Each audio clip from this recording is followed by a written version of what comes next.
जाँदैछौँ spicy noodles plus momos. यो चाहिँ इन्डोमीको स्पाइसी नुडल्स हो। यो चाहिँ सुपर मार्केटमा जहाँ पनि पाउन सक्नुहुन्छ। यसलाई थोरै बोइल गरौँ है, लाइक 2 मिनट।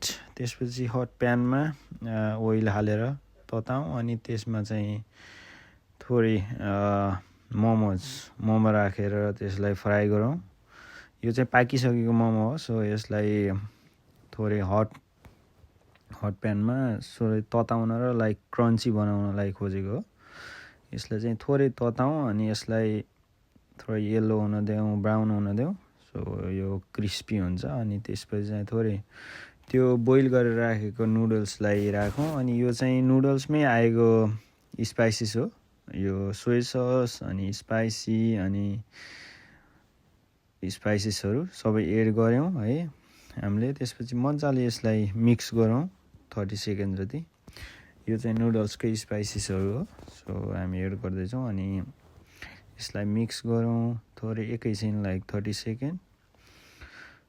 यसलाई राम्ररी मिक्स हुन दिउँ। अनि यसमा एड गरौँ थोरै अनियन, चप्ड अनियन। त्यसपछि मैले चाहिँ चाउमिन मसला पनि एड गरेछु। यो चाहिँ अप्सनल हो, यो एड गर्न पनि सकिन्छ अनि नगर्दा नि हुन्छ। अनि थोरै सोया सस पनि एड गरेको छु टेस्टको लागि। अनि यति गरेर एकछिन फ्राई गरेपछि यो रेडी भइहाल्छ।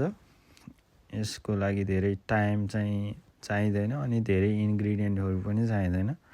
यो चाहिँ धेरै मिठो स्पाइसी मोमो प्लस चाउमिन जस्तो देखिने, तर नुडल्स भनौँ न, धेरै नै मिठो हुन्छ। अनि थोरै फ्लेभरको लागि चाहिँ यो जेली टाइपको egg, medium egg, boiled egg चाहिँ राखेको छु मैले। अनि यति गरेपछि हामीसँग रेडी भयो चाउचाउ अनि मोमो। जम्मै 2-3टा आइटम भए हुन्छ यसको लागि। अनि थोरै केचप पनि एड गरेको छु फ्लेभरको लागि। अनि यससँग खानको लागि मैले स्मुदी नि बनाउने तयारी गरेँ। यसको लागि दुध हालेको छु थोरै, यो चाहिँ दुध। अनि त्यसपछि त्यसमा थोरै एड गरेको छु केरा, एकवटा केरा अनि एकवटा स्ट्रबेरिज। अनि त्यसपछि थोरै एड हुन्छ यसमा क्यासु नट्स। अनि यसमा अनि दुधमा सबै मिक्स गरिन्छ। अनि यसमा 1 टेबल स्पुन चाहिँ पिनट बटर नि एड गरेको छु।